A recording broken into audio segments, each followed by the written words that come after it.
Shalom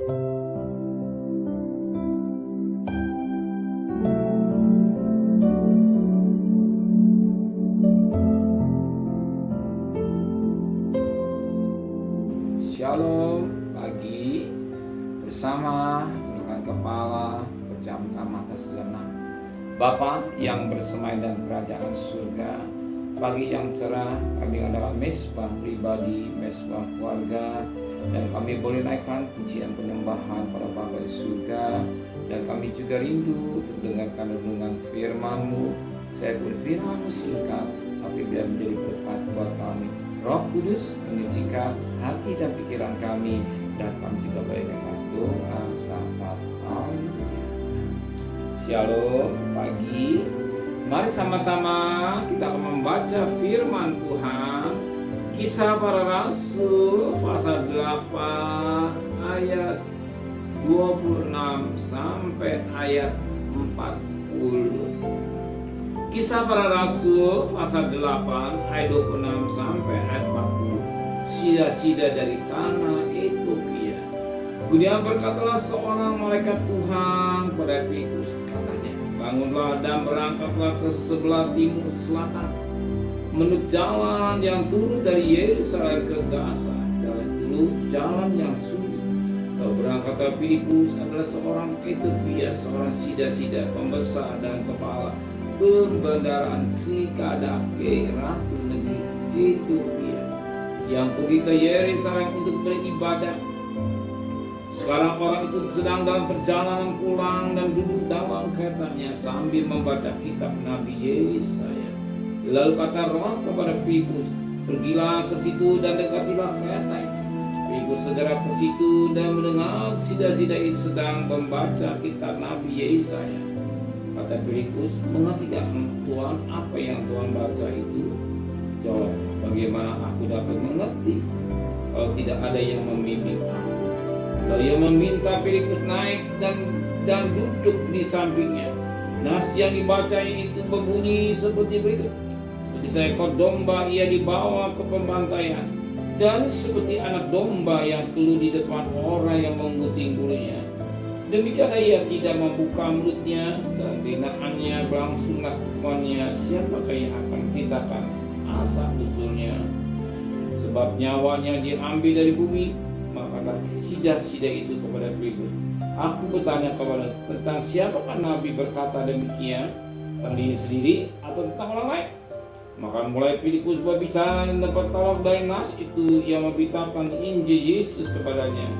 Mereka melanjutkan perjalanan mereka dan tiba di suatu tempat yang ada air.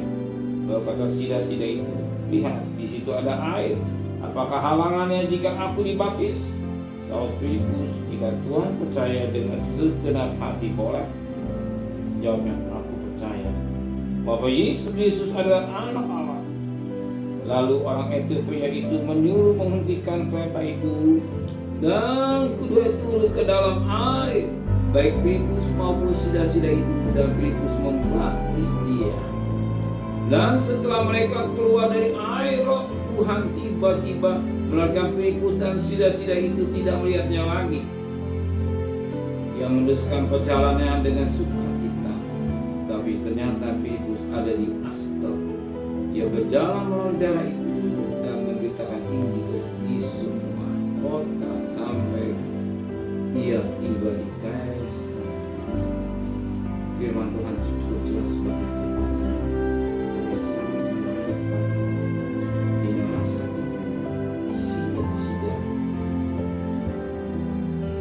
Ethiopia, Sri Kadake, dia membaca kitab Nabi Yesaya, sebagaimana dalam Yesaya pasal 53 ayat 7 dan 8. Ketika dia membaca, tapi dia tidak mengerti.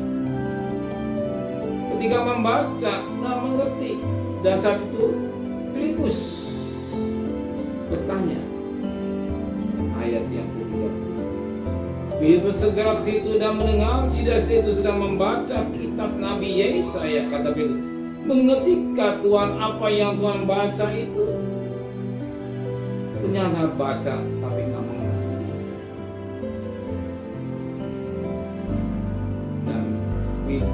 sida-sida Ethiopia ini, dia berkata pada ayat 1, jawabnya, bagaimana aku dapat mengerti kalau tidak ada yang membimbing apapun kita minta pimpinan Roh Kudus, kita mengerti akan firman Tuhan yang baik. Roh Kudus akan membimbing kita dengan mau kita belajar. Seberapa kita belajar, seberapa itu Roh Kudus membimbing kita.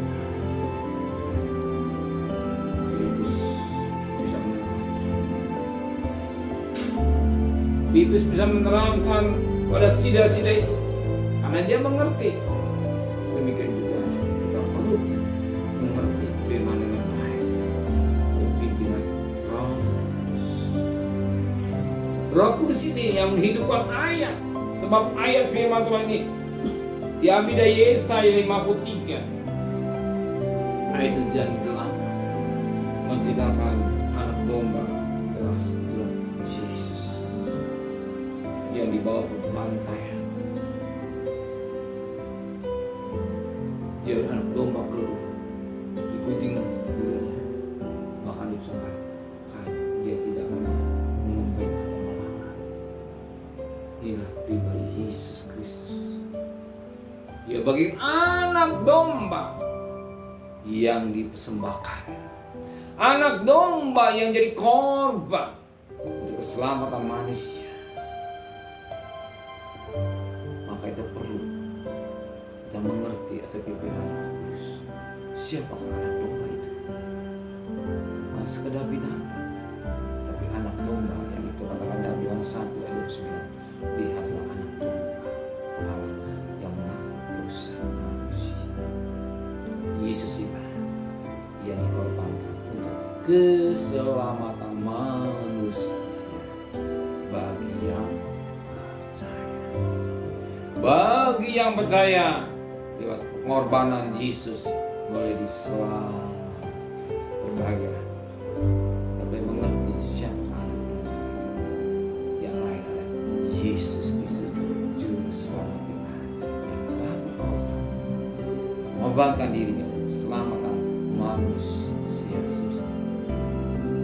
Dulu setahun sekali pembasa membawa korban, adakan perdamaian, membawa darah masuk dalam ruangan suci, mengadakan perdamaian imam besar asli keluarganya dan orang Israel. Dan kita bersyukur ada satu pribadi imam besar yang sempurna, dia dirinya domba bersama-sama. Bersyukur pada dia keselamatannya di dalam. Amin. Mari sama-sama tundukkan kepala, pejamkan mata semua, menteraikan firman hati kami, kembalikan besok pagi tubuh yang sehat dengan tidak kurang satu apapun. Berkati Bapak Presiden, Wakil Presiden, para Menteri, para Gubernur, para Bupati, para Wali Kota, para camat, para lurah, para RW, para RT, para medis, para lawan Polri, berikan mereka takut kepada saudara kasih. Terimalah berkat nikmat dari Allah Bapa, cinta kasih sayang dari Tuhan Yesus Kristus, dan berkat Roh Kudus menyertai saudara mulai hari ini sampai maranatha yang cinta Dia. Katakan amin.